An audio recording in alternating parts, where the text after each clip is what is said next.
Hello guys, welcome back to my YouTube channel VLE info. आज मैं आपको NSDL के थ्रू पैन कार्ड अप्लाई करना सिखाऊंगा सीएससी से, और बताऊंगा कैसे सिंपल वे में कैसे अप्लाई करते हैं पैन कार्ड। वीडियो स्टार्ट करने से पहले मेरी आपसे एक रिक्वेस्ट है। अगर आपको वीडियो इन्फॉर्मेटिव लगे, अच्छी लगे, तो वीडियो को लाइक करें, चैनल को सब्सक्राइब करें और वीडियो को शेयर करें। यहाँ पे मैंने सीएससी के थ्रू एनएसडीएल पोर्टल अपना लॉगिन कर लिया है। अब यहाँ से मैं न्यू एप्लीकेशन पे क्लिक कर दूँगा। उसके बाद यहाँ पे मेरे सामने दो ऑप्शन है, एक स्कैन बेस्ड, एक ई केवाईसी। तो इसमें स्कैन बेस्ड में हमें फ़ोटो और सिग्नेचर मैनुअली अपलोड करने पड़ेंगे और एक प्रूफ देना पड़ेगा, आईडी प्रूफ। बाकी ई केवाईसी में हमें फ़ोटो सिग्नेचर अपलोड नहीं करने पड़ते हैं। उसमें अपने आप आधार से फ़ोटो फैच कर लेगा, सिग्नेचर उस पर आते नहीं है, मैनुअली करने पड़ते हैं पैन कार्ड आने के बाद। और जो हमें एक डॉक्यूमेंट इसमें भी देना पड़ता है, आईडी प्रूफ। तो चलिए हम यहाँ पर अभी स्कैन बेस्ड ई साइन से अप्लाई करेंगे। यहाँ पर हम ये सेलेक्ट कर लेंगे पैन इंडिविजुअल सिटीज़न, यहाँ पर कैटेगरी इंडिविजुअल कर लेंगे। यहाँ पर ये पूछ रहा है कि हमें पैन कार्ड भी चाहिए और ई पैन भी चाहिए, यानी कि जो हमारे घर पे आता है डाक के द्वारा वो भी चाहिए, और ईमेल आईडी पे जो वैसे आता है ई पैन कार्ड वो भी चाहिए। ये खाली ई पैन कार्ड के लिए, अगर हमें डाक के द्वारा नहीं चाहिए तो हम इस पर कर सकते हैं, और अगर हमें दोनों चाहिए तो हम फर्स्ट वाले पे क्लिक कर लेंगे। उसके बाद हम यहाँ पर नेम एंटर करेंगे और यहाँ पर हम डेट ऑफ बर्थ एंटर करेंगे। इस कॉलम में हमें मोबाइल नंबर डालना है और यहाँ पर ईमेल आईडी डालनी है, और फिर इसको सबमिट कर देंगे। तो चलिए मैं डिटेल फिल कर लेता हूँ। डिटेल्स मैंने फिल कर ली यहाँ पर सारी। अब मैं यहाँ पर सिंपली सबमिट बटन पे क्लिक कर दूँगा। सबमिट पे क्लिक करते ही हमारा ये पेज ओपन हो जाएगा। इसको हम proceed to NSDL portal click कर देंगे यहाँ पर सिंपली। उसके बाद ये एग्री करना है, और हमें अपना जिस नंबर से मेरी आईडी बनी हुई है ये सीएससी वाली, तो वो नंबर हमें यहाँ पे एंटर करना पड़ेगा। मोबाइल नंबर एंटर करने के बाद मेरे पास एक ओटीपी आया है। ओटीपी मैंने फिल कर दिया। यहाँ पर मैं सबमिट पे क्लिक कर दूँगा। सबमिट पे क्लिक करने के बाद ये फॉर्म खुल जाएगा। यहाँ पे मुझे डिटेल फिल करनी होगी। यहाँ पर हम आधार कार्ड नंबर डालेंगे, यहाँ पर हम नेम डालेंगे कैंडिडेट का जिसका हम पैन कार्ड अप्लाई कर रहे हैं। यहाँ पर आधार कार्ड के according first name, middle name, last name. अगर किसी का first name, middle name, last name तीनों है तो हम ऐसे सीक्वेंस में डाल देंगे। अगर किसी का दो ही है, मतलब फर्स्ट नेम है और लास्ट नेम है, तो यहाँ पर फर्स्ट नेम डाल देंगे, यहाँ पर लास्ट नेम डाल देंगे। अगर किसी का सिंगल नेम ही है, सिंगल नेम में ही आ रहा है, तो वो हमें लास्ट नेम में एंटर करना होगा। तो चलिए मैं डिटेल फिल कर लेता हूँ फटाफट। डिटेल फिल कर ली है मैंने यहाँ पर सारी। अब नीचे स्क्रॉल करेंगे इसको। फिर यहाँ पर ये चेक, ये टिक है यहाँ पर, सर्कल, इसको टिक कर देंगे। टिक करने के बाद यहाँ पर सिंपली सबमिट पे क्लिक कर देंगे।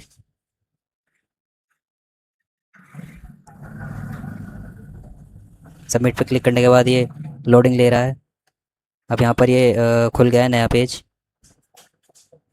यहाँ पर दोबारा से कैंडिडेट की डिटेल शो करेगा। ये डिटेल मैच कर लेंगे और फिर सिंपली नेक्स्ट पे क्लिक कर देंगे। अब यहाँ पर हमें ये नया पेज खुल के आया है। इसमें हमें ये पूछ रहा है whether mother father is a single parents.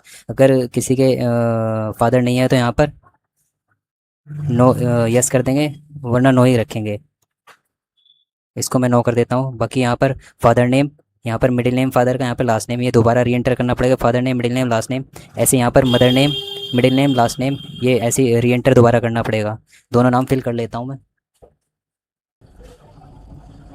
ये डिटेल्स मैंने फिल कर लिया है यहाँ पे। मेरे केस में यहाँ पर नेम एक ही था, तो मैंने सर लास्ट नेम सरनेम में फिल कर लिया है। अब यहाँ पर ये शो कर रहा है फादर या मदर। ये कह रहा है parents name to be printed on the PAN card. PAN card पे आप किसका नाम चाहते हो, मदर का नेम चाहते हो, फादर का नेम, तो हम सिंपली फादर का क्लिक करके और इसको नेक्स्ट कर देंगे। नेक्स्ट करने के बाद हमारा नेक्स्ट पेज ही ओपन हो जाएगा, जहाँ पर ये पूछा है whether physical PAN card is required. तो यहाँ पर हम यस रखेंगे, क्योंकि हमें अपने पास पैन कार्ड चाहिए डाक के द्वारा। अब ये सोर्स ऑफ इनकम पूछ रहा है। यहाँ पर अगर आप कुछ कमाते हो, जॉब करते हो, तो यहाँ पर सैलरी पे टिक कर देना। जॉब नहीं करते हो, बिजनेस है, तो बिजनेस के लिए भी ये ऑप्शन है दूसरा, सेकंड वाला। और अगर हाउस पेंट्री हाउस प्रॉपर्टी से आप इनकम आती है तो ये वाला कर सकते हैं। इनकम फ्रॉम अदर सोर्स, या कुछ भी आपका काम हो ये कर देना। और आपको कुछ भी इनकम नहीं है, जैसे कि स्टूडेंट होते हैं, वो यहाँ पर सिंपली क्लिक कर देंगे लास्ट वाले ऑप्शन पे। इसके बाद नीचे आएंगे। नीचे हमारा ये जो हमने मोबाइल नंबर डाला था, एंटर किया था, वो आ जाएगा और ईमेल आईडी आ जाएगी। तो यहाँ पर देख लेंगे अच्छे से सही है। और यहाँ पर ये कंट्री कोड हमारा इंडिया यहाँ पर सेलेक्ट करके रखेंगे। ठीक है, चलिए आगे देखते हैं इसमें नीचे। यहाँ पर ये पूछ रहा है रेजिडेंशियल स्टेटस, यानी कि आपका रेजिडेंस है या फिर नहीं है, नॉट रेजिडेंट है, तो यहाँ पर हम रेजिडेंट पे क्लिक कर लेंगे। और यहाँ पर हमें पासपोर्ट नंबर है तो देना, नहीं तो कोई बात नहीं। उसके बाद नीचे आएंगे, यहाँ पर नीचे एड्रेस ऑफ कम्युनिकेशन पूछ रहा है, तो यहाँ पर हमें सिंपली रेजिडेंस पे क्लिक कर लेंगे, जो हम अभी नीचे डालेंगे अपना एड्रेस रेजिडेंस का। और अगर हम रिलेटिव एसेस, यानी कि इसका मतलब ये है जब हम किसी 18 साल से कम का पैन कार्ड अप्लाई करते हैं तब हमें ये ऑप्शन सेलेक्ट करना होगा एड्रेस ऑफ रेजिडेंस में। अभी हम 18 से ऊपर का पैन कार्ड अप्लाई कर रहे हैं तो रेजिडेंस पे क्लिक कर लेंगे और यहाँ पर हम एड्रेस फिल कर लेंगे। एड्रेस हमने यहाँ पर फिल कर लिया है।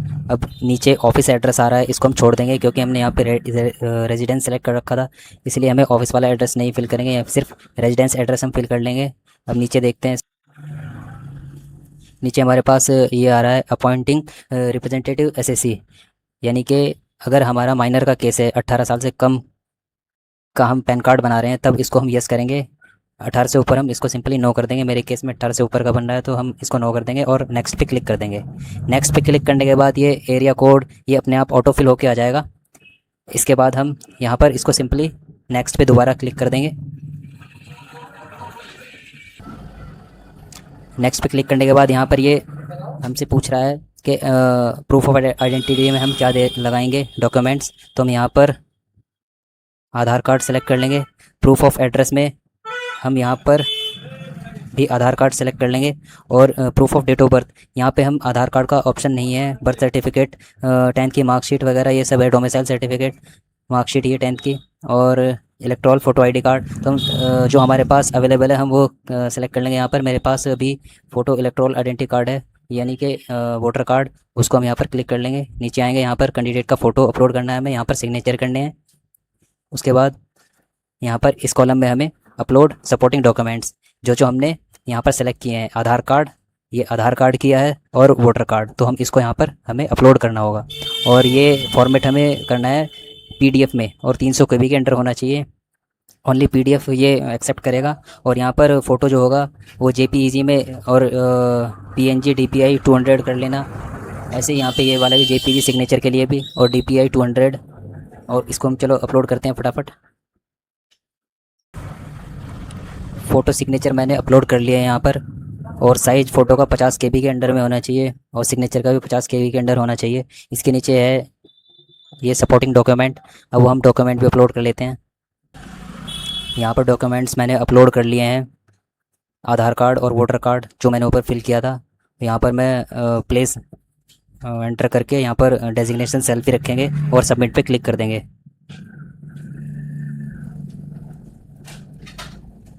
और ये मैं सबमिट पे क्लिक कर देता हूँ।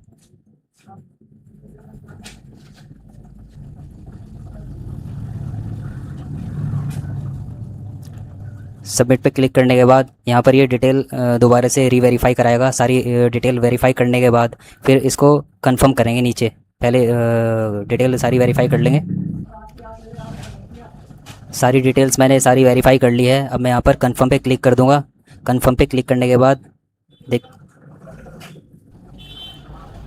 अब ये पूछ रहा है OTP बेस्ड ई साइन कराना है बायोमेट्रिक बेस्ड। अगर आपके पास कस्टमर बैठा हुआ है तो बायोमेट्रिक बेस कर सकते हैं, और उनके आधार कार्ड में फ़ोन नंबर लगा हुआ है, रजिस्टर्ड है, तो OTP बेस्ड हम कर सकते हैं। OTP हमारा जो आधार कार्ड में रजिस्टर्ड फ़ोन नंबर है उसी पे जाएगा। यहाँ पर मैं बायोमेट्रिक वाला ऑप्शन चूज़ करके यहाँ पर आधार कार्ड एंटर कर लूँगा कस्टमर का। उसके बाद फिर मैं यहाँ पर ये रीस्कैन पे क्लिक करके जो मैंने डिवाइस कनेक्ट कर रखी है मोरफो, वो यहाँ पर शो कर जाएगी। और फिर यहाँ पर फिंगर सक्सेसफुली कैप्चर्ड हो चुका है। अब ये सक्सेसफुल ई साइन सक्सेसफुली कंप्लीट हो चुका है हमारा। अब ये पेमेंट वाले उस पे पेज पे लेके जाएगा, यहाँ से हमें पेमेंट कंप्लीट करना है। अब यहाँ पर हमें पेमेंट करना है अपने CSC वॉलेट से। पे नाउ पे क्लिक कर दूँगा मैं यहाँ पे मुझे अपना पासवर्ड एंटर करना है, और जो अमाउंट है ये अमाउंट डिडक्ट कराना है। उसके बाद हमारा pan card complete successfully apply हो चुका है। तो ऐसे हम NSDL के थ्रू CSC से पैन कार्ड अप्लाई कर सकते हैं। यहाँ पे जो मैंने किया है इसमें जिस कैंडिडेट का किया था उनके आधार कार्ड में फ़ोन नंबर नहीं लिंक था, तो इस वजह से मुझे बायोमेट्रिक का ऑप्शन चूज़ करना पड़ा। वैसे हम फ़ोन नंबर से भी वहाँ पे OTP बेस्ड वाला ऑप्शन था, उस पर क्लिक करके हम कर सकते थे, लेकिन वहाँ पे हमारे पास उसमें फ़ोन नंबर नहीं लिंक था आधार कार्ड में, तो इसलिए हमने बायोमेट्रिक के थ्रू वो सक्सेसफुली अप्लाई कर दिया है।